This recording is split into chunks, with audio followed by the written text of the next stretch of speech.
هاي بنات، عاملين ايه؟ وحشتوني قد العالم. الفيديو النهارده الفيديو اللي كل بنت بتحبه. كلنا كبنات بنعشق الشوبينج والمشتريات. فالنهارده الفيديو بتاعنا هيكون المشترياتي من الصيدليه. قبل اي حاجه، لو انت جديده معايا في القناه متنسيش تعملي سبسكرايب للقناه وتفعلي زرار الجرس. وهستنى يا بنات لايكاتكم الحلوه وتعليقاتكم الحلوه. يا بنات انا عايزه تشجيع على الفيديوهات بتاعتي عشان القناه بتاعتنا تكبر اكتر واكتر. هستنى لايكاتكم، هستنى كلامكم الحلو، ومتنسوش الشير والسبسكرايب. ويلا بينا نخش على المشتريات. يعني يمكن الكميه مش كبيره على قد ما انا فلست يا جماعه. الحمد لله انا خلاص بقيت على حديده، واللي عايز يتبرع لي يتفضل يتبرع لي على طول وما يتاخرش. جبت شويه حاجات. الحاجات اللي جبتها النهارده او الحاجات اللي انا هوريها لكم النهارده دي حاجات فعلا انا استخدمتها قبل كده مره واتنين وتلاته وعشرة. منتجات انا فعلا ما بستغناش عنها بصراحه. فيعني خدوها النهارده، كان النهارده فيديو مشتريات وفي نفس الوقت هيكون فيديو ريفيو، اللي هو اعرفوا ان الحاجات اللي انا هوريها لكم النهارده دي حاجات فعلا حلوه، حاجات انا مش اول مره استخدمها. فيلا بينا نخش على اول حاجه. بس عايزه احط الشنطه دي هنا عشان ايه اعرف اتعامل. اول حاجه جبتها هي الشامبو ده. مش عارفه انتوا شايفينه ولا لا. ده شامبو اسمه ديكري. ده شامبو فرنسي، ده خاص بتساقط الشعر. كنت جبته فتره ومشيت عليه، وبعد كده الفتره بتاعت اللي هي اللي كنا فيها مقاطعين دي بصراحه استخدمت كذا حاجه مصريه وفي حاجات ما عجبتنيش بصراحه. فرجعت اجيب تاني الشامبو اللي انا بحبه او اللي انا مستمرة عليه. هو شامبو طبي يا جماعه، هو يعتبر مش كوزماتكس، ده شامبو طبي. فدي اول حاجه معايا النهارده. تاني حاجه معايا النهارده ودي بقى حاجه مصريه وبصراحه ما بستغناش عنه من ساعه ما جربت الغسول ده، وانا ما بستغناش عنه، اللي هو ارجنتو كلير. تابعني يا بنات على القناه عارف قد ايه انا اتكلمت على الغسول ده، وكنت بتكلم عليه من اول ما نزل، وكان نازل حتى بباكجنج غير الباكجنج ده. دول اتنين بيجوا مع بعض اهو، ده شكله. طبعا ده الشكل الجديد. الشكل القديم اللي متابعني على القناه عارف الشكل القديم ياما اتكلمت عليه. فدول اتنين بيجوا مع بعض كده في علبه. المفروض ان الاتنين دول بيكون عليهم عرض، لو جبتيه لوحده بيكون بسعر، ولو جبتي القطعتين دول مع بعض بيكون بسعر. فتقريبا بتاخدي عرض حلو على الاتنين. بينزل في الباكجنج ده او بينزل في العرض ده 100 جنيه تخفيض. فبصراحه الغسول ده مصري، وبصراحه من ساعه ما استخدمته وانا بصراحه بحبه جدا. قبل ما اخش على الحاجه اللي بعديها عايزه اقول لكم بس ملحوظه. لما تجيبوا الغسول ده اتاكدوا قبل ما تاخدوه وانتوا في الصيدليه فعلا ان هو شغال، لان على كذا مره اجيبه. طبعا انا جبته كتير، على كذا مره البامب دي بتكون معلقه، افضل اجيبها يمين معلقه، اجيبها شمال معلقه، فاضطر ان انا ارجعها للصيدليه تاني واخد واحده مكانها. فاتاكدوا يا جماعه قبل ما تطلعوا من الصيدليه ان البامب دي شغاله. غير كده هو الباكجينج مش احسن حاجه بصراحه، بس غير كده الغسول نفسه كويس قوي. طبعا انا حاطه العلبه التانية في الحمام لاني انا فتحتها بالفعل واستخدمتها. نخش على القطعه اللي بعد كده. الحاجه اللي بعد كده وهو الكريم ده، اكيد طبعا اسمه متشقلب عندكم، اللي هو زنك اوليف. الكريم ده يا بنات حلو قوي. حلو قوي في ايه بقى؟ لما بتكوني عامله شيفنج، لما بتكوني عامله ليزر، لما بتكوني عامله اي حاجه من الحاجات ازاله الشعر دي، يفضل انت تحطي كريم طبي. طبعا الكريم ده اللي عارفين ان هو اصلا بتاع اطفال، فانا بحب اجيبه لما اكون عامله اي وسيله من وسائل اللي هي الهير ريموفر دي، لازم احط بعديها اي كريم يكون طبي، لان ده فعلا طالما خاص بالاطفال يبقى اكيد هيكون كويس ولطيف على بشرتنا احنا. بصراحه اول مره اجيب الكريم ده فلسه هستخدمه، ولو كده ممكن اعمل لكم عليه ريفيو بعد كده اقول لكم رايي فيه. الحاجه اللي بعد كده يا بنات وهو الديودرنت بتاع نيفيا.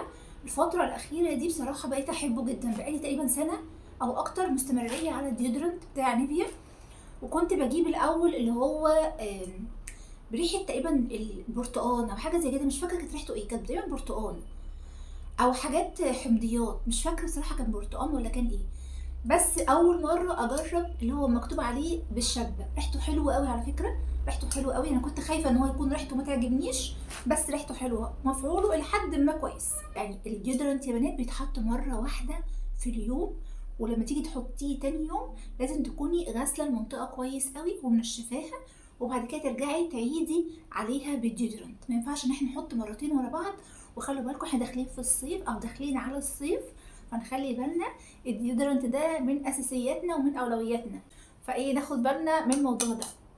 الحاجه اللي بعد كده يا بنات وهو الهاند كريم بتاع شان. وطبعا شان هي شركه مصريه، وانا اتكلمت عن الهاند كريم ده كتير قوي وقلت فيه اشعار. بصراحه ترطيبه خطير والريحه بتاعته كمان حلوه قوي، فانا بحب احطه وانا خارجه عشان ريحه ايدي تبقى حلوه. بحطه على ايدي، البشره بتمتصه كويس قوي بسرعه، وفي نفس الوقت بيرطب وكمان بيديني ريحه حلوه. عشان كده بفضل ان انا احطه وانا خارجه. فبصراحه الكريم ده حلو قوي. فده يا جماعه زي ما قلت لكم ده فيديو عن المشتريات وفي نفس الوقت ريفيو. فانتوا لو حابين حاجه تشتروها من الحاجات اللي انا بوريها لكم دي ما تترددوش، الحاجات اللي انا جربتها فعلا حلوه. عندي كمان بوبي سيرمال ووتر. انا بصراحه ميه الورد ما بتمشيش مع بشرتي. يعني مثلا لو انت ميه الورد بتمشي مع بشرتك حطي ميه ورد، لكن انا ميه الورد بتعملي حساسيه وبتعملي حبوب، فعشان كده دايما ما كنتش بقدر استغنى عن السيرمال ووتر، لان طبعا احنا عارفين مميزاته او عارفين هو بيعمل ايه، خصوصا كمان ان احنا داخلين على الصيف. فدايما كنت بستخدم اللي هي الشركات اللي هي الفرنسيه وكده. بس بصراحه لما جربت بوبي ولقيته كويس، طبعا بوبي مصري، لما جربته ولقيته كويس فبقيت ان انا استمر او انا اجيبه على طول بصراحه. فالسيرمال ووتر بتاع بوبي حلو قوي، وكمان سعرها يعتبر معقول. الحاجه اللي بعد كده يا بنات وهو الهير ماسك بتاع لوريال. برضو انا كنت بستخدمه من فتره كبيره، وبصراحه رجعت اجيبه تاني. هو سعره زاد قوي بصراحه، في حاجات كويسه برضو اقل منه في السعر. بس لو انتي حابه تجربيه او حابه تجيبيه او كده هو بصراحه خطير. ترطيبه للشعرايه حلو قوي، وكمان بيدي ريحه للشعر فظيعه.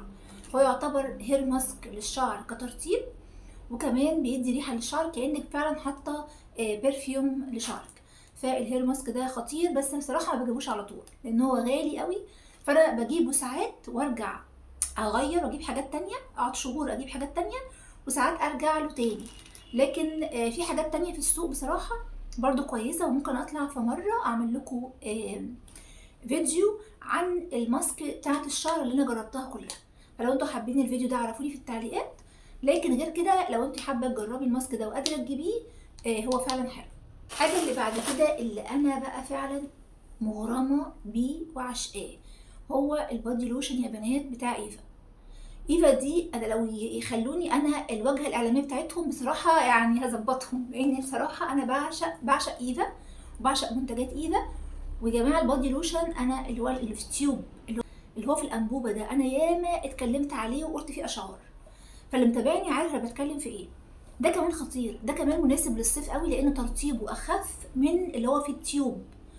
لكن روايحه يا جماعه روايحه خطيره، روايحه فظيعه. الريحه دي انا بعشقها، الريحه دي اللي هي بالفانيلا خطيره. اقسم بالله لما بحطها احلى ريحه فانيلا انا جربتها. تقولوا لي بقى بسم بادي ولا تقولوا لي معرفش ايه، اقسم بالله احلى ريحه فانيلا انا جربتها في حياتي، خطيره وريحته ثابته. انا لما بحطه وارجع تاني يوم مثلا لا اشم جلدي، لا محطوط لسه موجود على الجلد، ريحته موجوده. وكمان بتحسوا كمان ان اللبس بيمتصه لما بحطه بعد الشاور على جلد مندي او بشره منديه. بحس ان اللبس نفسه اللي انا لابساه بيتمسح فيه الكريم، فبيبقى ريحته فعلا كريم. لا خطير، ريحته فظيعه يا بنات. لو ما جربتهوش وبتحبي ريحه الفانيلا هاتيه وش بصراحه. اخر حاجتين اللي هما فعلا بالنسبه لي، لا في حاجه كمان هقول لكم عليها وبعد كده اقول لكم على اخر حاجتين. بصوا بقى جماعه، انا عملت الفيديو اللي قبل الفيديو ده بفيديوهين تقريبا، ممكن بحط لكم اللينك بتاعه. اتكلمت عن الحنه بتاعه ايفا وقلت فيها اشعار، وقلت لكم قد ايه ان انا كنت هلكه شعري بالصبغات، هلكه شعري يعني كان بوظاه بالصبغه، وكنت كمان الصبغه ما بتثبتش عليه. فبصراحه من ساعه ما جربت الحنه بتاعه ايفا وانا بصراحه يعني فظيعه. حنه ايفا جميله جدا وعجباني جدا، بتلون الشعر زيها زي الصبغه، يعني بتثبت في الشعر اكتر من الصبغه بكتير، وكمان سعرها ولا حاجه. هو أنا تقريبا من بعد ما عملت الفيديو ده اسعار الحنن كلها جليت.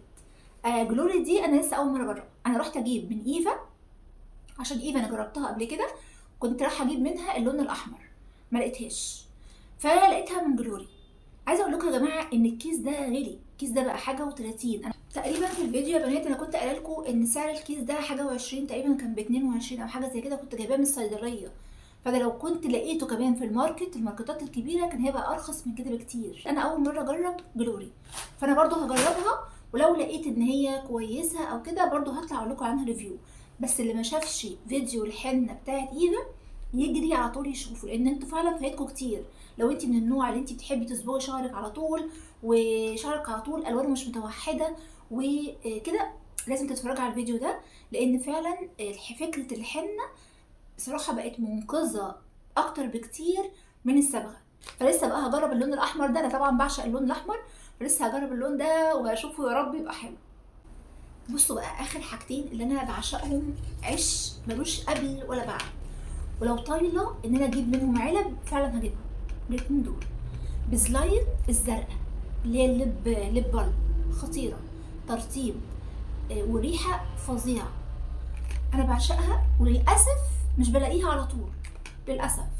نفس الكلام بتاعت لابيلو اللي بالتوت، دي خطيره، ترطيب ولون الشفايف. انا ايام كتير قوي بنزل من غير ما احط اي حاجه خالص ولا روج ولا حاجه، وبحطها هي بس، بتدي لون الشفايف يا بنات خطير.